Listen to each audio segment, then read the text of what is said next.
بسم اللہ الرحمن الرحیم۔ سبحان اللہ رب العالمین والصلاة والسلام علی خاتم الانبیاء محمد مصطفیٰ صلی اللہ علیہ وآلہ وسلم۔ بسم اللہ الرحمن الرحیم۔ الحمد للہ رب العالمین الرحمن الرحیم مالک یوم الدین ایاک نعبد و ایاک نستعین اہدنا الصراط المستقیم صراط الذین انعمت علیہم غیر المغضوب علیہم ولا الضالین آمین۔ خواتین و حضرات السلام علیکم۔ آج انشاءاللہ ہم سورہ الانعام کی 1 آیت سے لے کر اور 5 آیت تک کا مطالعہ کریں گے۔ سورہ الانعام جو ہے یہ مکی صورت ہے اور مکی دور کے آخر میں اس کا نزول ہوا۔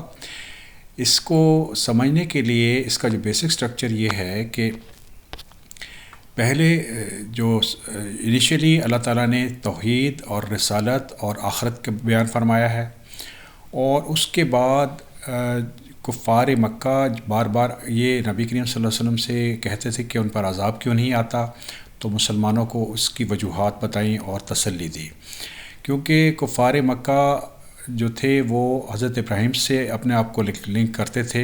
تو حضرت ابراہیم کے سلسلے کا قصہ بتایا گیا ہے جہاں پہ انہوں نے مختلف اجرام فلکی کو دیکھ کر ان کو نگیٹ کیا کہ وہ الہ واحد نہیں ہیں۔ اور اس کے بعد اللہ رب العالمین نے بتایا کہ کیا چیز حرام ہے اور کیا چیز حرام نہیں ہے اسلام کی روشنی میں، اور اس کے بعد احکامات ہمیں بتائے گئے کہ ہمیں شرک نہیں کرنا چاہیے اور دیگر احکامات جو اسلام کی بیسس ہیں۔ اور آخر میں یہ ہمیں بتایا گیا کہ کس طریقے سے اللہ تعالیٰ کا عذاب لوگوں پر نازل ہوتا ہے، اور بیسیکلی جو اخلاقی گراوٹ ہے اس کی وجہ سے عذاب جو ہے رب العالمین کا نازل ہوتا ہے۔ تو سورہ الانعام کی پہلی آیت میں اللہ تعالیٰ کا ارشاد ہے، تمام تعریفیں اللہ کے ہی لائق ہیں جنہوں نے آسمان اور زمین کو پیدا کیا اور تاریکیوں اور نور کو بنایا، اور پھر بھی کافر لوگ اپنے رب کے برابر غیر اللہ کو قرار دیتے ہیں۔ تو خواتین حضرات، اللہ تعالیٰ کی حمد اس کائنات پر چھائی ہوئی ہے، کیونکہ اللہ تعالیٰ نے اس زمین اور آسمان کو پیدا کیا ہے اور روشنی اور اندھیرے کو پیدا کیا ہے۔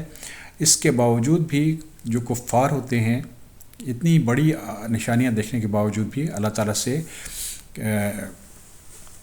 کے بارے میں جھگڑتے ہیں کہ اس کائنات کو اللہ تعالیٰ نے نہیں پیدا فرمایا، جبکہ اللہ تعالیٰ نے تمام کائنات کو پیدا فرمایا ہے، اور یہ کائنات جو ہے بذات خود ایک بہت بڑی نشانی ہے کہ اس کائنات کی کسی نے بنایا ہے، اور وہ قرآن ہمیں بتاتا ہے کہ وہ اللہ رب العالمین ہیں جو ہر تعریف کے قابل ہیں۔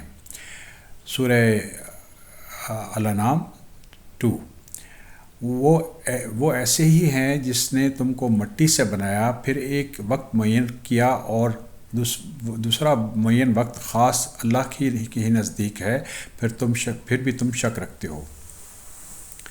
تو اللہ تعالیٰ نے انسان کو بنایا مٹی سے اور اس کے لیے ایک اجل مقرر کر دی، اور اس کے باوجود ہم اپنی شخصیت کو دیکھنے کے باوجود بھی کفار جو ہیں وہ اللہ تعالیٰ کے بارے میں ڈاؤٹ کرتے ہیں۔ سورہ الانعام 3، اور وہی ہے معبود برحق آسمانوں میں بھی اور زمین میں بھی، اور تمہارے پوشیدہ احوال کو بھی اور تمہارے ظاہر احوال کو بھی جانتا ہے، اور تم جو کچھ عمل کرتے ہو اس کو بھی جانتا ہے۔ تو خواتین و حضرات، اللہ تعالیٰ رب العالمین نے نہ صرف اس کائنات کو بنایا، بلکہ اس کائنات میں جو کچھ بھی ہو رہا ہے وہ اس کا احوال جانتے ہیں، اور وہی رب العالمین ہیں جو اس کائنات آسمان اور زمین میں الہ ہیں اور ان کا کوئی شریک نہیں ہے۔ سورہ الانعام 4، اور ان کے پاس کوئی نشانی بھی ان کے رب کی نشانیوں میں سے نہیں آتی مگر وہ اسے اراض ہی کرتے ہیں۔ تو خواتین و حضرات، یہ جو نشانیاں ہمیں قرآن بتا رہا ہے، روشنی اور اندھیرا اور اس زمین اور آسمان کی پیدائش، یہ بہت بڑی نشانیاں ہیں، اور اللہ رب العالمین نے اپنے رسول کے تھرو بہت نشانیاں کفار کو بھجوائیں، اور اس کے باوجود بھی وہ اس پر معترض رہے۔ تو جو نشانیاں ہیں اس کے بارے میں اللہ رب العالمین نے قرآن میں یہ بہت واضح طریقے سے ہمیں بتا دیا ہے کہ جو مومن ہوتا ہے اس کے لیے نشانیوں کی کمی نہیں ہوتی۔ اللہ تعالیٰ اس کو اپنے جسم میں بھی اور آفاق میں بھی اپنی نشانیاں دکھا دیتے ہیں۔ جو کافر ہوتا ہے البتہ وہ تمام نشانیاں دیکھنے کے باوجود بھی معترض رہتا ہے۔ سورہ الانعام 5۔ اور انہوں نے اس سچی کتاب کو بھی جھٹلایا جبکہ وہ ان کے پاس پہنچی، سو جلد ہی ان کو خبر مل جائے گی اس چیز کی جس کے ساتھ یہ لوگ استہزاء کرتے تھے۔